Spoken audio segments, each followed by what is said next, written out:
ಸಾಲ ಮರುಪಾವತಿ ಪ್ರಕ್ರಿಯೆ.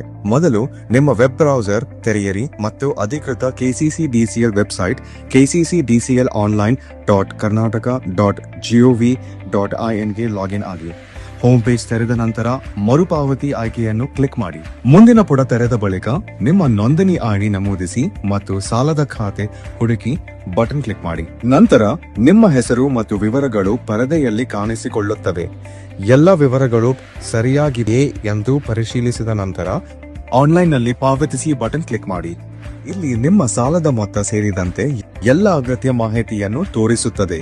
ನಿಮ್ಮ ಮಾಸಿಕ ಕಂತು ಮೊತ್ತವನ್ನು ನೋಡಬಹುದು ಮತ್ತು ಮರುಪಾವತಿ ಮಾಡಲು ಅವಧಿ ಮೀರಿದ EMIಗಳನ್ನು ಪಾವತಿಸಿ ಬಟನ್ ಕ್ಲಿಕ್ ಮಾಡಿ. ಇಲ್ಲಿ ನಿಮ್ಮ ಫೋನ್ ಸಂಖ್ಯೆ ಮತ್ತು ಇಮೇಲ್ ಐಡಿ ನಮೂದಿಸಿ ಮುಂದುವರಿಯಿರಿ. ಕ್ಲಿಕ್ ಮಾಡಿದ ನಂತರ ರೇಸರ್ ಪೇ ಪೇಮೆಂಟ್ ಗೇಟ್ವೇ ತೆರೆದುಕೊಳ್ಳುತ್ತದೆ. ನಿಮಗೆ 3 ಆಯ್ಕೆಗಳು ಕಾಣಸಿಗುತ್ತವೆ: UPI, ಕಾರ್ಡ್ ಮತ್ತು ನೆಟ್ ಬ್ಯಾಂಕಿಂಗ್. ನೀವು UPI ಆಯ್ಕೆ ಮಾಡಿದರೆ Google pay, phone pay, Paytm ಅಥವಾ ಭೀಮ್ UPI ಅಪ್ಲಿಕೇಶನ್ಗಳ ಮೂಲಕ QR ಕೋಡ್ ಸ್ಕ್ಯಾನ್ ಮಾಡಿ ಪಾವತಿಸಬಹುದು. ಕಾರ್ಡ್ ಪಾವತಿಗಾಗಿ ನಿಮ್ಮ ಕಾರ್ಡ್ ಸಂಖ್ಯೆ, ಎಕ್ಸ್ಪೈರಿ ಡೇಟ್ ಮತ್ತು CVV ನಮೂದಿಸಬೇಕು. ನೆಟ್ ಬ್ಯಾಂಕಿಂಗ್ ಆಯ್ಕೆ ಮಾಡಿದರೆ ನಿಮ್ಮ ಬ್ಯಾಂಕ್ ಆಯ್ಕೆ ಮಾಡಿ ಬ್ಯಾಂಕ್ನ ಅಧಿಕೃತ ಲಾಗಿನ್ ಪುಟಕ್ಕೆ ರೀಡೈರೆಕ್ಟ್ ಆಗುತ್ತೀರಿ.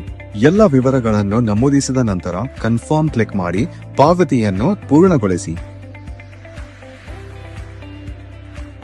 ಪಾವತಿ ಯಶಸ್ವಿಯಾದ ನಂತರ ಸ್ಥಿತಿ ಕನ್ಫರ್ಮ್ಡ್ ಎಂದು ತೋರಿಸಲಾಗುತ್ತದೆ ಮತ್ತು ರಸೀದಿ PDF ರೂಪದಲ್ಲಿ ಡೌನ್ಲೋಡ್ ಮಾಡಬಹುದು. ಕೊನೆಯಲ್ಲಿ ಗೋ ಬ್ಯಾಕ್ ಕ್ಲಿಕ್ ಮಾಡಿ ಪುಟವನ್ನು ಮುಚ್ಚಬಹುದು. ಧನ್ಯವಾದಗಳು.